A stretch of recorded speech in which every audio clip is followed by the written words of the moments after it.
Kethevane, obviously another big win for the U.S. team for football, but for many of the American players on the field, at least, this wasn't just a fight for another World Cup title.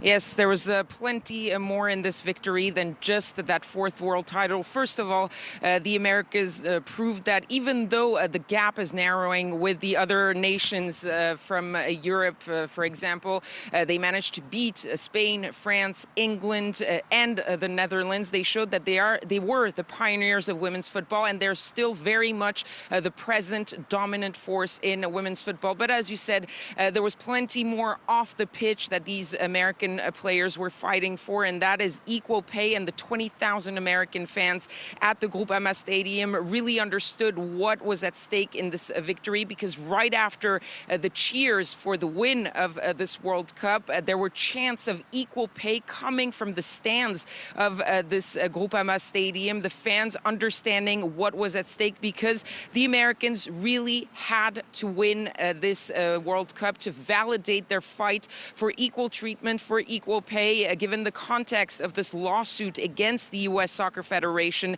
that they're currently fighting for. And I was debating whether to talk about the other finals that took place, because there was a debate as to why FIFA allowed other competitions to take some of the spotlight away from the women's game and from the women's final. But there was a final where the U.S. men were playing. It was the Gold Cup. They were playing against Mexico, and they lost. And this validates even more the women's side, because the women's side, that is what they're saying. They're saying, we are more successful than the men. We have won 4 World Cups. We have won 4 Olympic Games.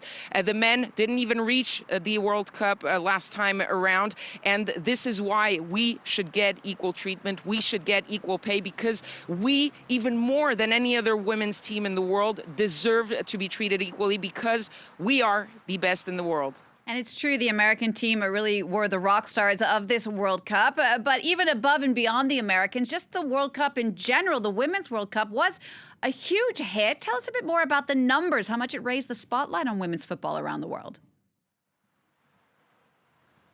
Well, it was definitely a huge success, a huge popular success, one that surprised even the organizers, what FIFA was expecting to see. For example, the attendance rate in the stadiums was on average 74%. FIFA was looking for something along the lines of 60%. They would have been happy with 74%. We've seen plenty of stadiums at full capacity, including the final last night, and even games that didn't feature the French team. So it really showed that people were interested in the game itself, not just in their team. And this showed also in viewership records. There were records pretty much in every single country that had a team participating in this World Cup. It was true in the US, it was true in France, in England, in Spain, in Italy, in Brazil.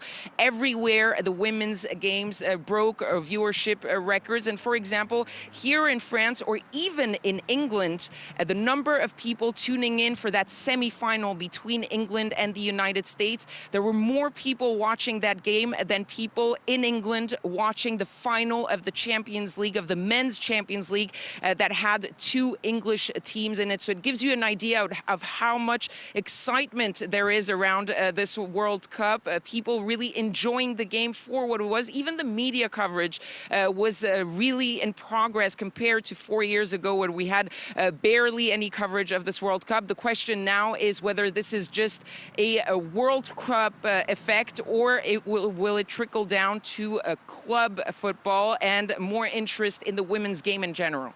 It'll be interesting to see how it develops from there. Kethevane, thanks so much for that reporting and for all your reporting over this Women's World Cup final. That's our Kethevane Gorjestani